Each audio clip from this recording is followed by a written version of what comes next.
우리 옆에 분들한테 이렇게 인사하시겠습니다. 전능하신 하나님을 만납시다. 인사합니다. 전능하신 하나님을 만납시다. 사도신경은 우리가 삼위일체 하나님을 믿는다는 신앙의 고백입니다. 사도신경의 구조가 그렇게 되어 있습니다. 삼위일체 하나님, 성부 하나님, 성자 하나님, 그리고 성령 하나님을 우리가 믿는다는 믿음을 고백하고 있는 거죠. 그래서 성부 하나님에 대해서는 전능하사 천지를 만드신 하나님 아버지를 내가 믿사오며 이렇게 고백하는 것이고, 성자 하나님에 대해서는 그의 외아들 우리 주 예수 그리스도를 믿사오니, 그리고 성령을 믿사오니 이렇게 고백을 하는 겁니다. 사도신경은 근본적으로 삼위일체 하나님을 우리가 믿는다고 고백하는 거예요. 저를 따라합니다. 나는 삼위일체 하나님을 믿습니다. 왜 삼위일체 하나님을 믿는 이 사도신경이 중요한가 하면, 여러분들이 삼위일체 하나님을 믿지 못한다면 여러분들은 구원을 받을 수가 없어요. 여러분들은 천국 백성이 될 수가 없기 때문에 그럽니다. 그래서 이 사도신경이 중요해요.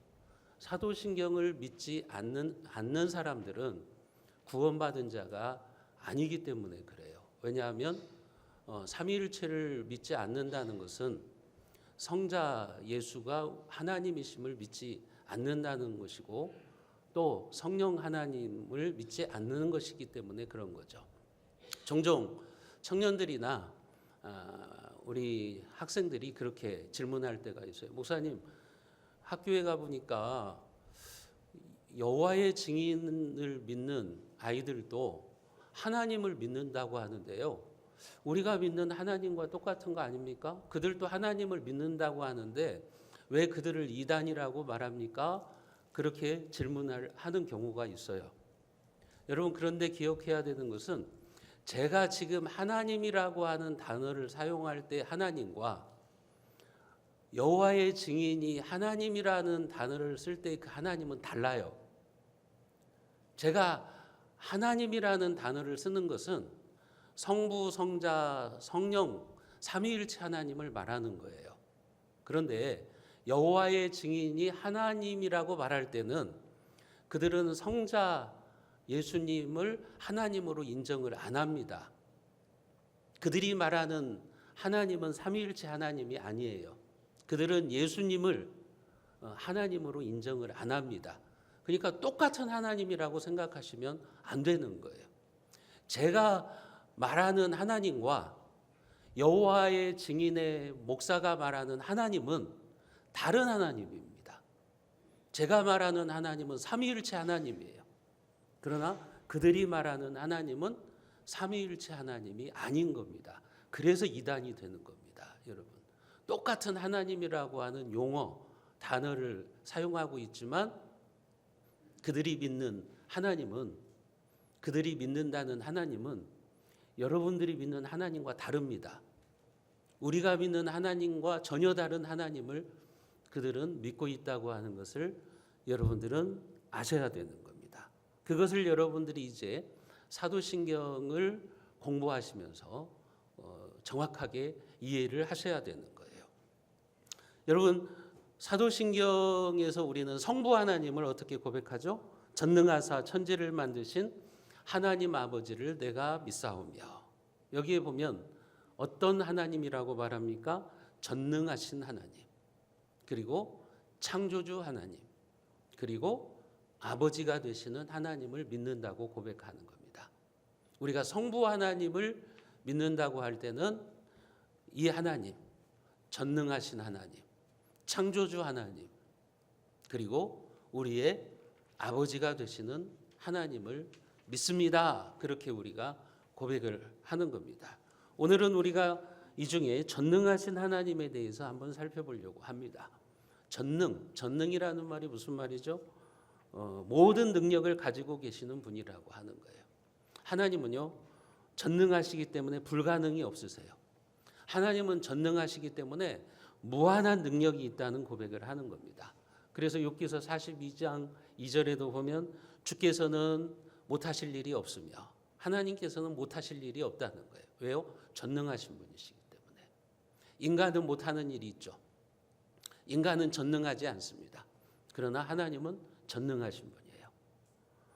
누가복음 1장 37절에서도 대저 하나님의 모든 말씀은 능하지 못함이 없느니라. 하나님의 말씀은 능하지 못함이 없다.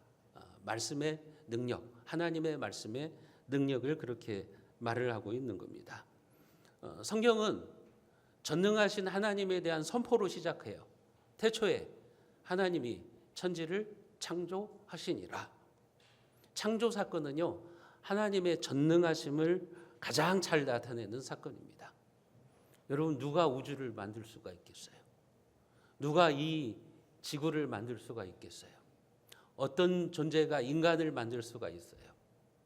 앞으로 휴머노이드가 나오면 인간과 똑같은 로봇이 생긴다고 이야기를 하고 있죠. 심지어는 미국의 바이오 산업에서는요, 지금 어느 정도까지 연구가 되고 있냐면요, 사람의 목을 다른 사람의 목에 이제 붙이는 그런 것까지 지금 연구가 되고 있어요. 그렇게 해서 사람을 영원히 살게 하겠다. 그런데 여러분, 인간이 아무리 그렇게 능력이 있다고 한들 피를 만들어낼 수 있나요? 아무리 과학이 발전해도 지금 피는 못 만들어내잖아요. 여러분, 그게 인간의 한계라고요. 인간이 아무리 과학이 발전하고 아무리 기술이 발전해도 인간은 못하는 일이 있는 거예요. 그러나 하나님은 못하시는 일이 없다고 하는 거죠. 그게 바로 창조죠. 전능하신 하나님의 능력으로 광대하고 신묘막측한 우주 만물을 창조하셨다면, 여러분, 우리는 성경의 그 어떠한 기적도 믿을 수가 있는 거죠. 그런데 어떤 사람들은 성경에 기록된 기적들, 이건 신화라고 하는 거예요. 동정녀 탄생, 어떻게 처녀가 아이를 낳을 수가 있느냐? 예수님이 죽은 자를 살리는 거, 어떻게 그런 일이 가능하느냐? 어떻게 오병이어의 기적이 가능한가? 그것은 진짜 있었던 일이 아니라 그건 신화이고 그것은 픽션이다. 소설과 같은 이야기다. 이렇게 사람들은 주장을 하는 겁니다. 또 그런 세상의 정신과 철학에 물들어 가지고 오늘날 교회 안에 있는 신학자나 목회자들도 성경을 그렇게 보는 사람들이 있어요. 창세기의 창조 사건이 사실은 있었던 일이 아니라 신화라고 하는 거예요. 신화로 보고 그렇게 이야기를 하는 거예요. 예수님의 부활 사건이 실제 있었던 일이 아니라 신화라고 하는 거예요. 그렇게 믿는 사람들도 있는 겁니다. 여러분, 한번 생각해 보세요. 온 우주를 창조하신 하나님, 이 세상 모든 것을 창조하신 하나님께 그 죽은 자를 살리는 게 뭐가 그게 어려운 일이겠어요? 오병이어 사건이 뭐가 그게 어려운 일이겠습니까? 그렇기 때문에 여러분들이 믿음의 사람이 될 수 있느냐 그렇지 않느냐의 관문은 창세기 1장 1절에서 시작하는 거예요. 태초에 하나님이 천지를 창조하시느니라, 이 말씀을 믿으면, 이 전능하신 하나님을 믿으면 여러분들은 성경의 모든 것을 믿을 수가 있어요. 그러나 창세기 1장 1절을 못 믿으면 여러분들은 성경에 나와 있는 모든 것을 믿을 수가 없게 되는 겁니다. 여러분, 하나님께서 무에서 유를 창조하신 전능자일진데 무엇이 불가능하겠습니까? 인간도 창조라고 말을 하죠. 창조라는 단어를 쓰지만 인간의 창조라고 하는 것은 유에서 유를 만들어내는 거예요. 뭔가 있는 것을 가지고 새로운 것을 만들어내는 거예요. 인간은 무에서 유를 만들어낼 수 없어요. 그것은 오직 창조주 하나님만 가능한 거예요. 아무것도 없는 곳에서 우주를 만드셨고 이 세상을 만드셨고 우리 인간을 창조하신 거죠. 그건 전능하신 하나님만이 할 수 있는 거예요. 여러분, 전능하신 하나님, 이 이름이 성경에서 제일 먼저 등장하는 곳이 오늘 창세기 17장 1절입니다. 오늘 본문에 보면 하나님께서 자신을 전능하신 하나님이다 이렇게 나타내 주세요. 그런데 누구에게 나타나셔서 하나님이 이 말씀을 하시냐면 99세의 아브라함에게 나타나셔서 하나님께서 자신을 전능하신 하나님이라고 말씀하세요. 오늘 창세기 17장 1절에 보면 아브라함이 99세 때 여호와께서 아브라함에게 나타나서 그에게 이르시되 나는 전능한 하나님이라 너는 내 앞에서 행하여 완전하라. 하나님은 자신을 계시해 주시는데, 자신을 나타내 주시는데 아브라함에게 전능한 하나님, 엘샤다이의 하나님으로 보여주셨어요. 엘샤다이, 하나님의 이름 엘샤다이는 전능하신 하나님이라는 말이에요. 엘이라고 하는 말은 강한 자, 능력이 있는 자 이런 뜻이고, 샤다이라는 말은 넘친다, 충분하다 이런 뜻을 가지고 있어요. 그러니까 엘샤다이, 전능하신 하나님은 강하고 능력이 많으신 하나님, 불가능을 가능케 하시는 하나님, 무에서 유를 창조하시는 하나님, 그 하나님이 전능하신 하나님이라고 하는 거예요. 성경에 보면 하나님의 이름이 수도 없이 많아요. 대표적으로 여호와, 여호와라는 말은 무슨 말이에요? 스스로 계시는 분, 자존자라는 말이죠. 하나님은 누가 만들 수가 없어요. 여러분, 하나님을 누가 만들겠어요? 하나님은 스스로 존재하시는 분이에요. 자신을 그렇게 말씀하실 때는 나는 여호와니라, 나는 스스로 존재하는 분임을 말하는 거예요. 어떤 때는 여호와 이레의 하나님으로 나타나시죠. 여호와 이레, 준비하시는 하나님, 우리보다 앞서가셔서 준비하시는 하나님을 말할 때는 여호와 이레라고 이야기를 하죠. 여호와 샬롬이라고도 이야기를 하죠. 여호와 하나님은 샬롬, 평강이다, 평강을 주시는 하나님이라고 하는 거죠. 여호와 니시. 여러분, 우리가 정말 힘들고 어려울 때, 우리들의 원수가 우리를 무너뜨리려고 할 때, 사탄 마귀가 우리를 쓰러뜨리려고 할 때, 그때 우리는 여호와 니시, 승리의 하나님, 깃발이신 하나님을 만나야 되는 거예요. 승리의 하나님이 우리와 함께 할 때 우리는 악한 사탄 마귀를 이기고 우리를 넘어뜨리려고 하는 자들을 물리치는 승리자가 될 수가 있는 거죠. 그게 여호와 니시라고 하는 거예요. 또 여호와 로이라고 그러죠. 목자이신 하나님. 이 목자이신 하나님을 우리가 언제 만나야 돼요? 내 인생이 불확실할 때, 내가 어디로 가야 될지 모를 때, 그때 목자이신 하나님, 내 길을 인도해 주세요.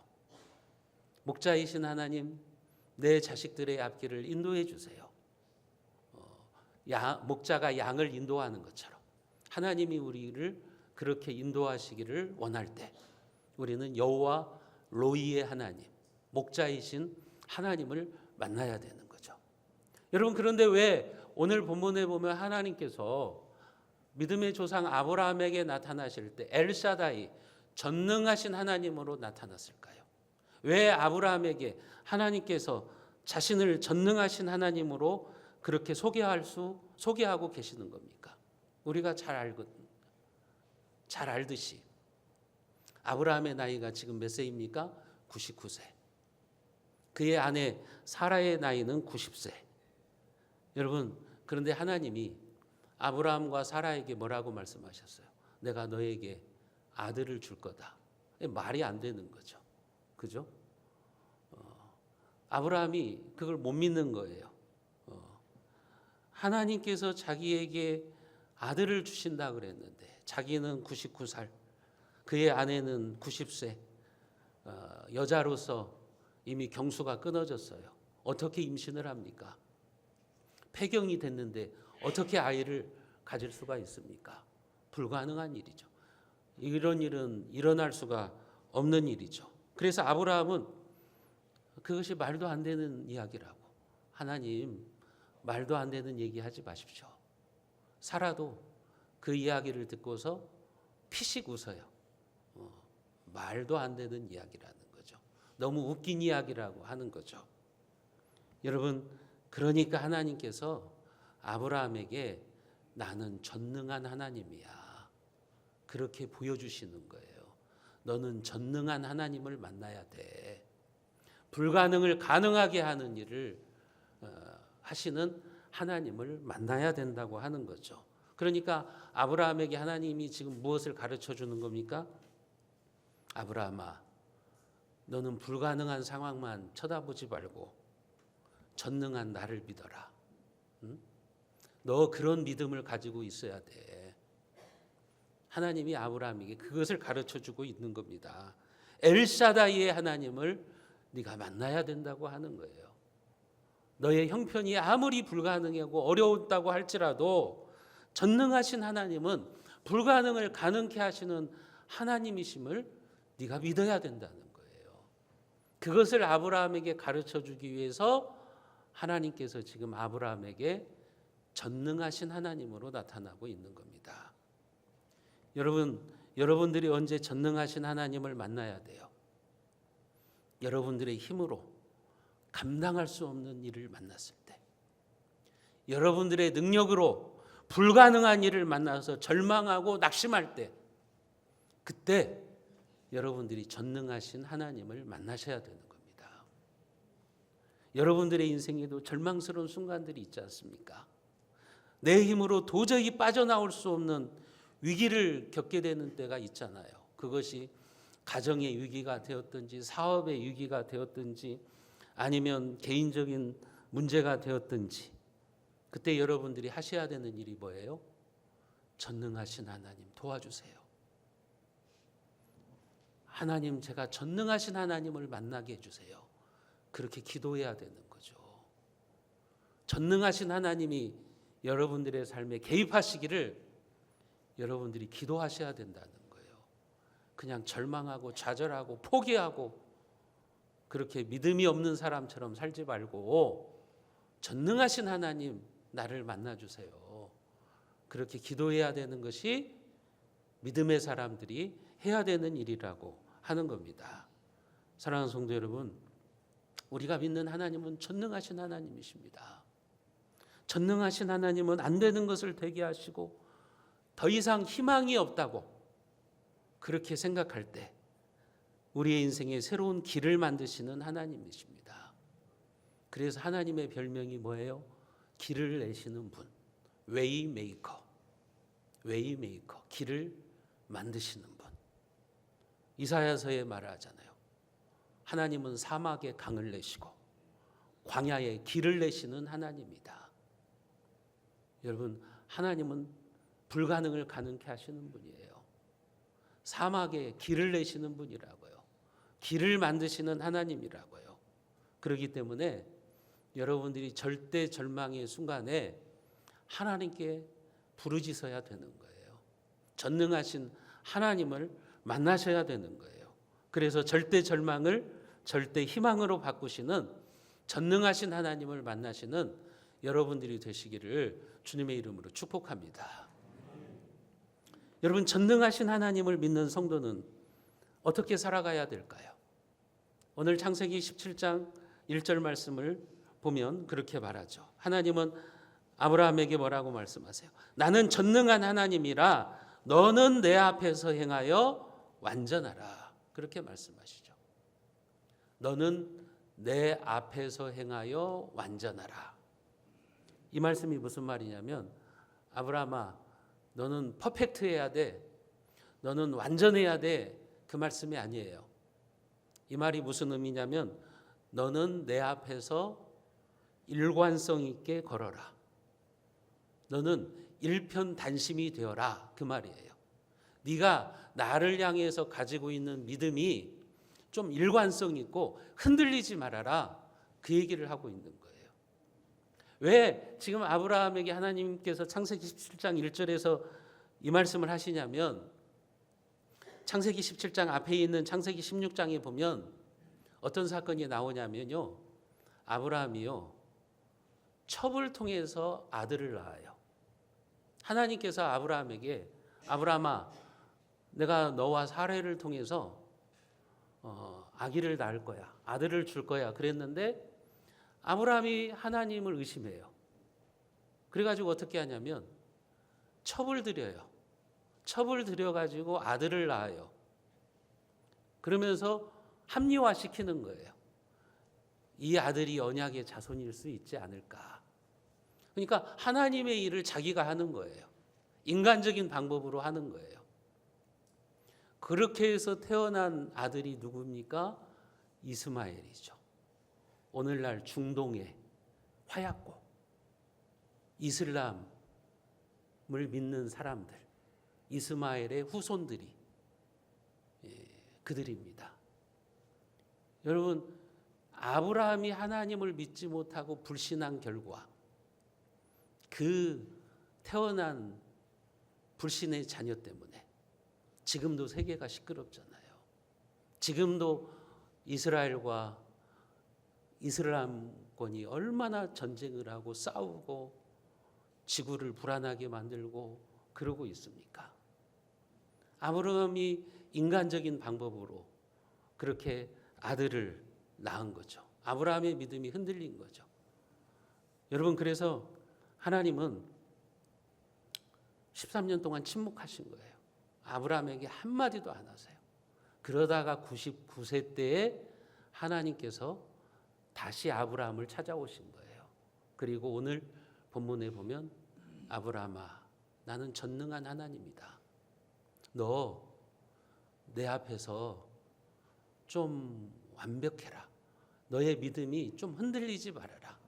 너 더 이상 그 연약한 믿음을 갖고 있지 말고 너는 내 앞에서 행하여 완전하라고 말씀하고 계시는 거예요. 그러니까 나를 믿었으면 좀 완전히 믿어라. 너 그냥 의심하고 불신하고 그렇게 살지 말고 네가 믿음을 가졌으면 좀 일편단심 흔들리지 말고 그 믿음의 길을 가. 하나님을 믿는다고 교회에 등록했어요. 조금 어려워지는 거예요.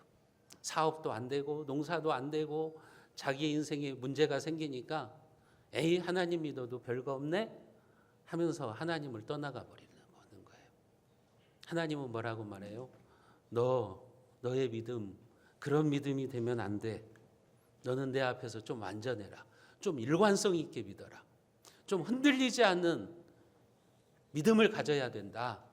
지금 아브라함에게 그것을 요구하고 계시는 겁니다. 전능하신 하나님을 바라보는 그런 일관성 있는 믿음을 가지고 살아가라고 이야기를 하고 계시는 거예요. 여러분, 하나님께서 아브라함에게 그렇게 말씀하시죠. 너는 내 앞에서 행하라. 그러면 그게 무슨 말이에요? 아브라함이 하나님 앞에 있다는 것은 하나님이 아브라함의 뒤에 계시겠다는 거죠. 아브라함의 백그라운드가 되어주시겠다는 거죠. 내가 너의 백이 되어줄게. 너는 흔들리지 않는 믿음을 가지고 나가.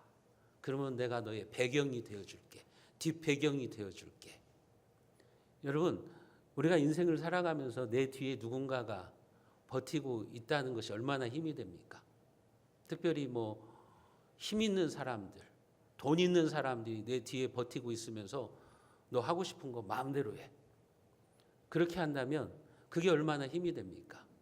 지금 그런 얘기죠. 하나님께서 아브라함에게 말씀하시는 것은 내가 너의 뒤에 있어. 그러니 너는 내 앞에서 굳건한 믿음을 가지고 나가. 흔들리지 않는 믿음을 가지고 나가. 그렇게 말씀하고 계시는 거죠. 여러분, 다큐멘터리 영화 베어라고 하는 그런 영화가 있어요. 예전에 유명했는데 보신 분들도 있을 거예요. 거기에 보면 작은 새끼곰이 이 낯선 환경과 맹수들 앞에서 겁내지 않고 움직이는 것을 봐요. 그런 장면이 나와요. 조그마한 새끼곰이 있는데 앞에 그냥 큰 맹수가 있어요. 근데요, 새끼곰이 자기보다 몇 배나 큰 맹수 앞에서 당당한 거예요. 전혀 위축되지 않는 거예요. 그냥 딱 서 있는 거예요. 왜 그러지? 저것이 죽으려고 환장했나? 맹수 앞에서 객기 부리고 있네. 그렇게 생각하는 즈음에 화면이 쫙 바뀌어요.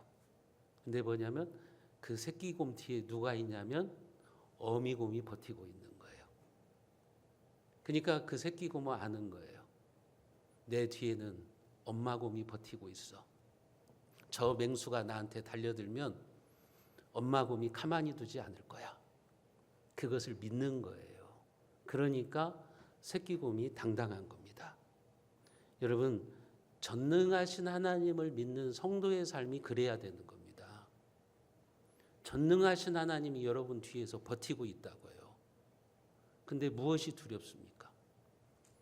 여러분, 무엇을 가지고 여러분들이 그렇게 염려하면서 살아가시는 것입니까? 하나님이 전능하시다고 매일 고백하면서 여러분들이 예배를 드릴 때마다 나는 전능하신 하나님을 믿는다고 그렇게 고백하면서 살아가는 모습을 보면 전혀 전능하신 하나님을 믿지 않는 거예요. 두려워하고 염려하고 근심하고 그러면서 살아가고 있는 거죠. 여러분, 전능하신 하나님을 나의 하나님으로 믿는다는 구체적인 신앙의 모습이 무엇을 의미하는 겁니까? 전능하신 하나님이 나의 삶을 책임지고 내 인생을 다스린다는 것을 믿는다는 거죠. 나를 창조하신 하나님이 내 인생을 작정해 주셨고 지금도 섭리하고 계신다. 지금도 나를 보호하고 돌보시는 하나님이시다. 그것을 믿는 거죠. 그것이 바로 전능하신 하나님을 믿는다고 하는 거죠. 그래서 우리 예수님께서도요, 무엇을 먹을까, 무엇을 입을까 염려하는 사람들에게 뭐라고 말씀하셨냐면 마태복음 10장 29절에 보면 이렇게 말씀하세요. 참새 2마리가 한 아사리온에 팔리지 않느냐? 그러나 너희 아버지께서 허락하지 아니하시면 그 하나도 땅에 떨어지지 아니하리라. 여러분, 예수님이 살던 시대에요, 참새 2마리는 한 아사리온에 거래가 되었어요. 그러니까 아주 하찮은 동물이에요. 한 아사리온이라고 하는 것은 예수님 당시에 가장 작은 화폐 단위예요. 오늘 우리식으로 말하면 뭐 10원짜리, 100원짜리라고 생각하시면 돼요. 그러니까 예수님이 말씀하시는 게 뭐예요? 참새 2마리도 한 아사리온에 거래되는데 그런 하찮은 값싼 존재도 날아다니다가 어디 떨어지는 것까지 하나님의 다 작정 가운데 있다, 섭리 가운데 있다는 말이죠. 하나님의 뜻 안에 있다는 거예요. 참새 한 마리도 하나님의 허락 없이는 땅에 떨어지지 않는다는 거죠.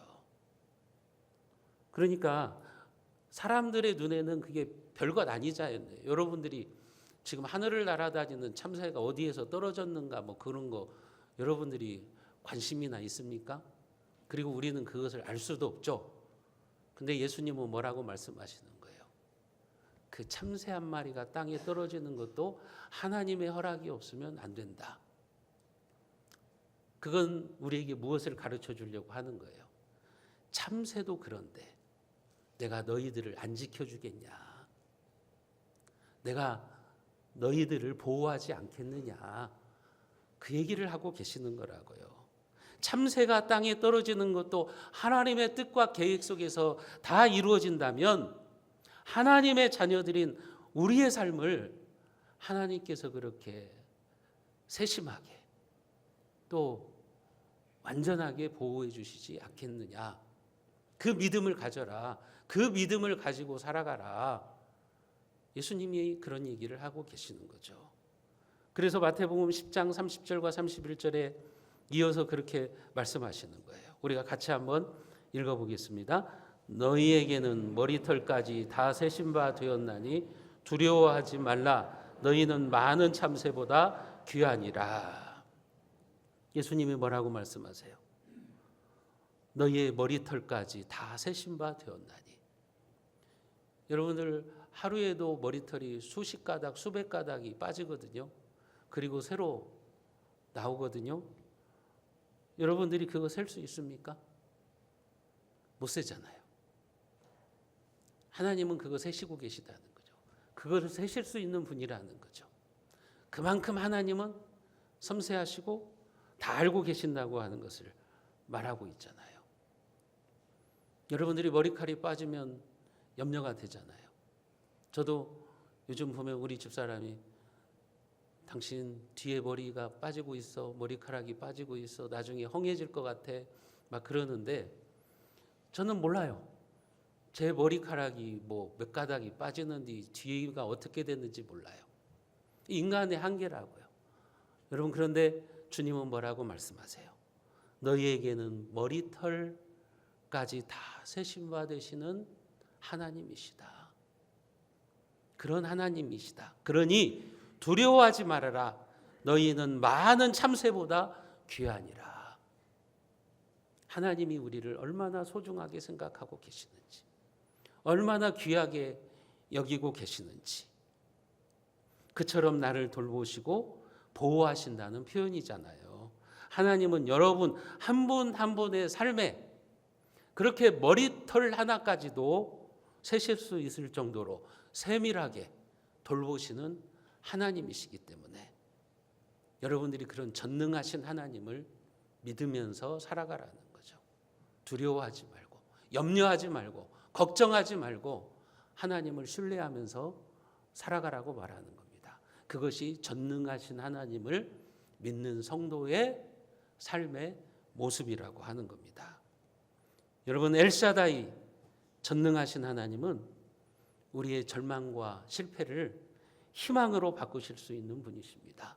전능하신 하나님은 우리의 아픔과 상처를 치유하시고 회복하시는 하나님이십니다. 전능하신 하나님은 포기한 인생들에게 새로운 꿈과 비전을 주시는 하나님이신 줄로 여러분들이 믿으시기를 바랍니다. 그렇다면 여러분들이 이제 자신 있게 외치셔야 돼요. 여러분, 저를 따라합니다. 나는 전능하신 하나님을 믿습니다. 전능하신 하나님이 나와 함께 하시기에 나는 승리할 수 있습니다. 나는 두려워하지 않습니다. 사랑하는 성도 여러분, 전능한 하나님을 만나시기를 바랍니다. 전능하신 하나님이 나의 하나님이심을 믿고 절망 대신 희망을, 염려 대신 기도를 선택하십시오. 전능하신 하나님을 신뢰함으로 여러분들이 아브라함처럼 불가능을 가능케 하시는 하나님, 절대 절망을 절대 희망으로 바꾸시는 하나님을 나의 하나님으로 고백하실 수 있기를 주님의 이름으로 축원드립니다.